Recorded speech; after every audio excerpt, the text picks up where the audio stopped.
Let's talk about some ways, some tips that you have that we can be more likable and be surrounded by the people we truly like. Yeah, absolutely. So the very first thing people confuse is where to shine the social spotlight.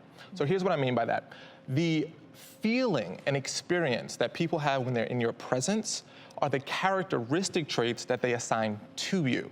So what that means is if I make you feel awesome when you're around me, you think I'm awesome. If I make you feel dumb when you're around me, you think I'm dumb. Wait a minute, can we switch? Like, why'd I get that one? I mean, I'm just curious. I'm going to make an example out of Dr. Nita, right? I know. Moving around. Yeah. I think those are great points, and I think it's also about balance too, right? Because you mentioned when we were speaking to you before that even if you do everything right and you're likable, there's a certain percentage of people who just won't like you, no matter what. Likability is not about having everyone like you, Right. being a people pleaser, right? What it starts with is saying, who am I? What's important to me?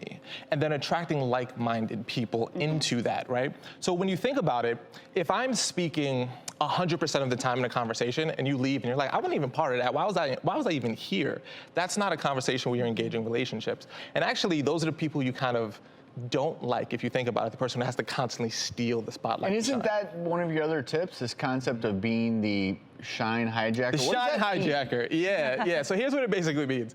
A lot of times we think we're bonding with people when we're talking about something that they just brought up. What most people do is they wait for their turn to speak and they don't listen. So if I say to you, hey, Dr. Travis, what's new and exciting? And you say, oh, I just went to Jamaica. And before you continue, I go, man, I go to Jamaica all the time. I got a mansion in Jamaica. You know Bob Marley, my third cousin? Like that's not. And before we go, you've got one last tip.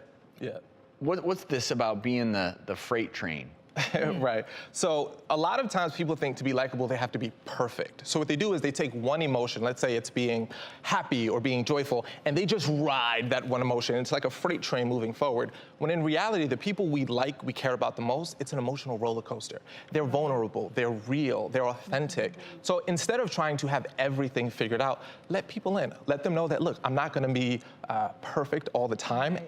The people you love and like the most are the people that are most real with you. So I think we should all grasp the vulnerability and humanity of life so we can all realize that what bonds us together, everyone, regardless of age, gender, race, is the human experience. And if you all are interested in this conversation, you can hear more of it in Arel's podcast, The Art of Likeability.